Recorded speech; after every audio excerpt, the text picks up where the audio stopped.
Ternyata ada banyak jenis rumah gadang. Berbicara mengenai Minangkabau tidak lengkap rasanya jika tidak mengenal rumah gadang.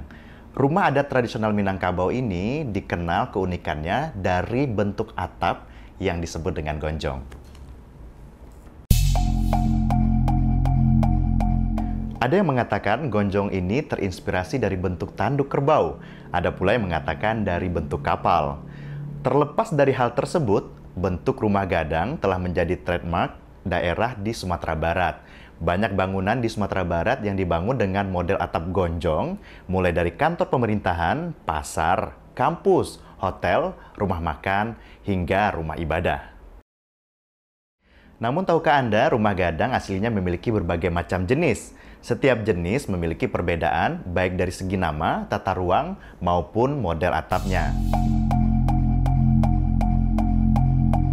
Tim riset padangkita.com telah merangkum tentang seluk-beluk rumah gadang, mulai dari sejarah, keunikan, dan jenis-jenis rumah gadang.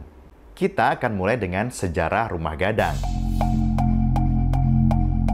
Rumah gadang memiliki ciri-ciri berbentuk rumah panggung dan memanjang. Ciri-ciri ini hampir menyerupai rumah tradisional yang ada di Indonesia kebanyakan. Yang membuat rumah gadang unik adalah bentuk atapnya yang dinamakan gonjong. Setidaknya ada dua versi tentang asal-usul gonjong ini. Versi pertama, gonjong diambil dari bentuk tanduk kerbau. Menurut legenda, pada masa dahulu, datang pasukan yang hendak menyerang wilayah Minangkabau. Untuk mencegah perperangan, penguasa setempat mengusulkan pertempuran dilakukan secara simbolis dengan adu kerbau. Kerbau milik penguasa setempat menang dalam adu kerbau sehingga menginspirasi masyarakat menamai kata Minangkabau dan sekaligus mengabadikannya dalam rumah adat yang kita kenal saat ini. Sedangkan versi kedua, gonjong terinspirasi dari bentuk haluan kapal. Hal ini terkait dengan kisah pendaratan kapal Iskandar Zulkarnain yang secara tradisional dianggap sebagai nenek moyang orang Minangkabau. Panglima perang Iskandar Zulkarnain dikisahkan berlayar ke Asia Tenggara dan mendaratkan kapal mereka di puncak Gunung Merapi. Atap gonjong yang sepintas menyerupai kapal dibuat sebagai wujud kenangan masyarakat Minangkabau terhadap para leluhur mereka.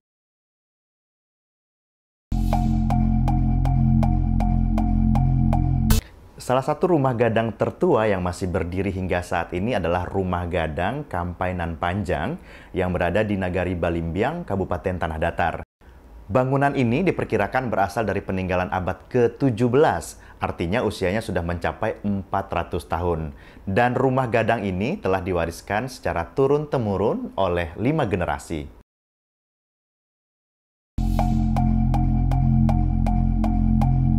Rumah gadang lahir sebagai kearifan lokal masyarakat Minangkabau menghadapi ancaman bencana, terutama gempa yang sering melanda wilayah Sumatera Barat. Secara tradisional, bangunan rumah gadang ini berbahan kayu, sedangkan atapnya terbuat dari ijuk. Kayu menjadi material utama yang digunakan pada bangunan-bangunan di Minangkabau setidaknya sampai abad ke-18. Sejarawan William Marsden dalam buku History of Sumatra mencatat, rumah-rumah di Minangkabau tidak dibangun dengan batu bata atau tanah liat, sebagaimana yang ada di Jawa dikarenakan daerah Minangkabau sering dilanda oleh bencana gempa bumi. Rumah gadang dibangun tanpa menggunakan paku. Setiap kayu pada bangunan hanya disambungkan secara bersilang dan direkatkan dengan pasak. Tiang yang berfungsi sebagai pondasi rumah gadang tidak ditanamkan ke tanah, melainkan hanya dialas oleh batu pipih yang diletakkan di atas tanah. Pondasi menjadi tempat berpijak setiap tiang sehingga saat terjadi gempa, sambungan tiang dan pondasi tidak akan patah, melainkan akan bergerak mengikuti arah gempa. Rumah gadang berarti rumah besar. Dinamakan demikian karena rumah ini merupakan rumah tinggal bagi keluarga besar dari satu garis keturunan ibu. Namun, yang tinggal di rumah gadang hanya anggota keluarga perempuan saja. Anak laki-laki yang sudah balik dan belum menikah tidak tinggal di rumah gadang. Mereka tinggal di surau, adapun mereka yang sudah menikah tinggal di rumah gadang istrinya. Lazimnya rumah gadang memiliki ruang berjumlah ganjil, mulai dari 5, 7, dan 9. Namun, jika anggota perempuan yang tinggal makin banyak, maka semakin banyak pula ruang dalam ruangan rumah gadang. Oleh sebab itu, kita bisa melihat rumah gadang yang memiliki banyak ruang, seperti rumah gadang 21 ruang yang berada di Solo. Selain sebagai rumah tinggal, rumah gadang juga mempunyai fungsi lain, misalnya untuk pertemuan keluarga, pesta adat pernikahan, tempat musyawarah antar warga, dan juga kegiatan lainnya. Mungkin selama ini kita hanya mengetahui rumah adat tradisional Minangkabau hanya rumah gadang. Namun kenyataannya rumah gadang ini memiliki banyak jenis dan biasanya didasarkan pada daerah asal, bentuk bangunan, dan juga tata ruangnya. Menurut model gonjongnya, ada rumah gadang yang memiliki gonjong yang runcing dan ada yang memiliki gonjong yang landai. Rumah gadang yang gonjongnya runcing disebut dengan si tinjau lawi. Bentuk atap yang runcing bertujuan agar air hujan yang turun tidak tertahan di atap, tetapi langsung jatuh ke tanah. Dengan demikian, atap dapat terbebas dari endapan air hujan. Rumah gadang si tinjau lawi banyak terdapat di daerah tanah datar. Pada bangunan modern, model rumah gadang ini dapat kita lihat di Pusat Dokumentasi dan Informasi Kebudayaan Minangkabau di Kota Padang Panjang.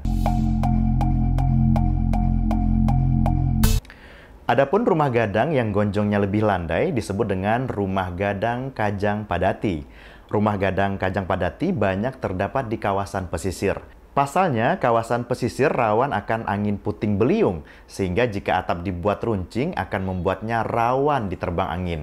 Rumah gadang Kajang Padati banyak terdapat di daerah Padang dan Padang Pariaman. Menurut jumlah gonjong, ada 4 jenis rumah gadang. Yang pertama adalah rumah gadang Gajah Maharam. Jumlah gonjongnya 4 atau 6, tetapi memanjang. Bangunannya lebih besar sehingga menyerupai gajah mengeram. Salah satu daerah yang banyak terdapat rumah gadang Gajah Maharam yaitu di Kabupaten Solok Selatan, tepatnya di Nagari Kotobaru. Kedua, rumah gadang gonjong Sibak Baju. Jumlah gonjongnya sama dengan rumah gadang Gajah Maharam, hanya saja pada bagian tengah atap terdapat bagian yang mirip dengan belahan baju. Dan yang ketiga adalah rumah gadang Alang Babega. Dinamakan demikian karena bentuknya seperti gerakan elang yang sedang mengepakkan sayap dan mengangkat kepala ketika terbang. Tampilan rumah gadang jenis ini tidak berbeda dengan rumah gadang jenis lainnya. Perbedaannya terdapat sebuah ruangan kecil di bagian tengah atap dan juga diberi atap gonjong. Keempat, rumah gadang Rajo Babandiang atau Gonjong Limo. Jumlah gonjong jenis rumah gadang ini ada 5. Namun berbeda dengan jenis rumah gadang lainnya, rumah gadang Rajo Babandiang tidak simetris karena ada tambahan 1 gonjong pada salah satu ujungnya. Rumah gadang Rajo Babandiang banyak terdapat di Kabupaten 50 Kota. Jika tadi pembagian rumah gadang berdasarkan gonjong, masih ada 2 jenis rumah gadang lagi yang dibagi berdasarkan tata ruang. Yang pertama adalah rumah gadang Surambi Pape. Rumah gadang ini memiliki serambi yang dikhususkan untuk menerima tamu.